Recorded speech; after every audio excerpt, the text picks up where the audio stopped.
Came for basketball. Yeah, Let's talk about basketball. Yeah. Come on now. What do you think of just how you all were able to pull away in the second half, Caitlin, in particular? We're going to the Commissioner Cup Championship. Let's That's go! pretty exciting. Y'all want to talk about that? They thought no one sneak by unnoticed, but Caitlin Clark's expression told the whole story before the mic even clicked on.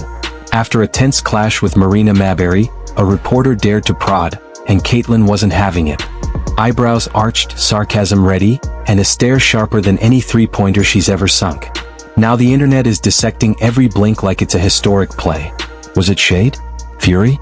Or just pure, unfiltered WNBA drama? Caitlin, when your head coach came out with a statement today saying she announces all the racism that some people have felt in this league, players, trolls online, all those things, as one of the biggest stars in this league, what are your thoughts on the things not only your teammates have to endure, but just the entire league? And obviously, you spoke on this before, but just now that your coach and your GM are talking about it as well. Yeah, it's definitely upsetting. I don't think nobody in our league should be facing any sort of racism, hurtful, disrespectful, hateful comments and threats. Those aren't fans, those are trolls, and it's a real disservice. The reporter barely got the question out before Caitlin Clark's eyebrows had already taken flight. Not the curious lift, not the surprised lift. This was the "I can't believe you're seriously asking this again" lift. The kind that screams, "Really? We're still here? Again?" If eye rolls were a sport, Clark would have already racked up a triple-double. Caitlin Clark, please leave this league and let it crumble.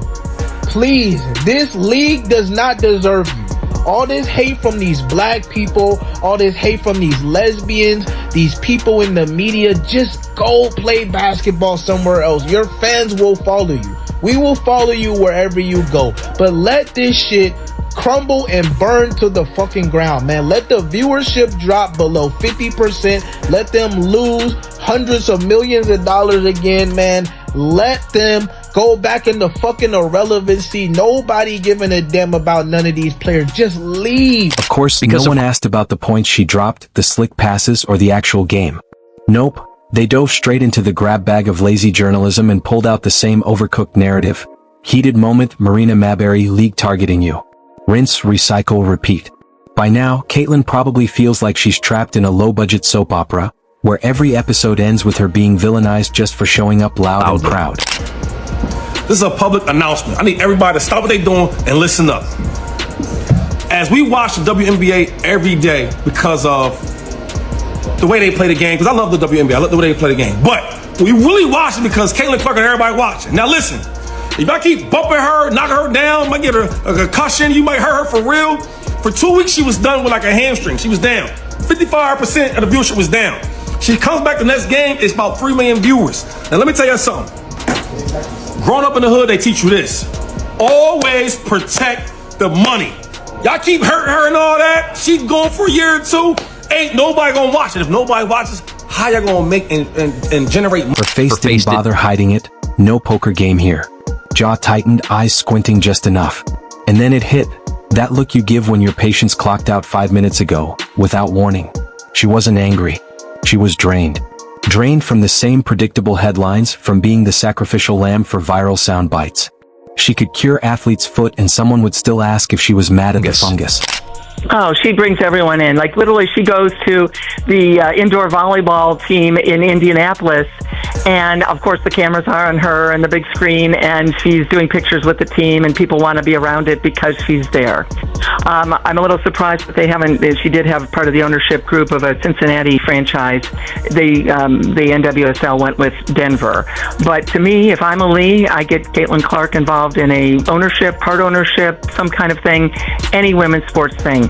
You've got a magnet here, that attention magnet, the likes of which we have never seen in women's. Because apparently nothing Caitlin does can ever just be basketball. Score 30? Cool. But did she react after that screen? Hit a clutch shot? Nice, but let's replay her side eye during the inbound. The media treats her post-game interviews like an episode of CSI. WNBA, zooming in on every blink like they're decoding the Da Vinci Code of drama. Adjust her headband? Instant anti-Clark conspiracy. The ref blinked twice? Obviously sabotage. They make it sound like the league meets in a candlelit locker room plotting to trip her during warm-ups and steal her Gatorade. And yet, when she finally looks fed up, they act shocked, as if anyone would enjoy a press conference built to twist your literal breathing into controversy. Notepads sharpened like daggers, ready not to celebrate but to interrogate. No wonder her answers are clipped, her smile taped on. She's not rude, she's surviving a pop quiz on emotional endurance. Clark, and I put this analogy in there. She's a player that you have to guard 94 feet. She can shoot. There's no question. Probably one of the best girls shooters I've seen in a minute. But what else can she do? Think about it. You know, and I'm trying to get you guys to understand this. Her passing capability of averaging nine assists per game. She's capable of doing that because the game is stretched so far for her. It's wide open. It have to be. You have to play. America. You have to play up. I've never seen anything like it. She creates havoc for defenses because you got to play. She could drop a flawless performance and still get asked if she's too competitive, too cold, too aggressive. They dissect her personality like it's a failed science experiment. Smile too little, ice queen. Smile too much, fake. Speak up, diva. Say nothing, standoffish. It's like she's stuck in a twisted game of media bingo where every square screams, spin this negative today. Meanwhile, half the league is doing backflips to stay relevant, but Clark stretches her ankle and it's headline news. Even when she does nothing wrong, they squint hard enough to invent drama. Peace and competence apparently don't trend unless you've got a villain arc. And somehow Clark got cast as that villain, unwillingly, hilariously, and relentlessly. The whole everyone's against you storyline isn't even her vibe, but the media stamps it on her like her Instagram bio, because paranoia sells better than progress.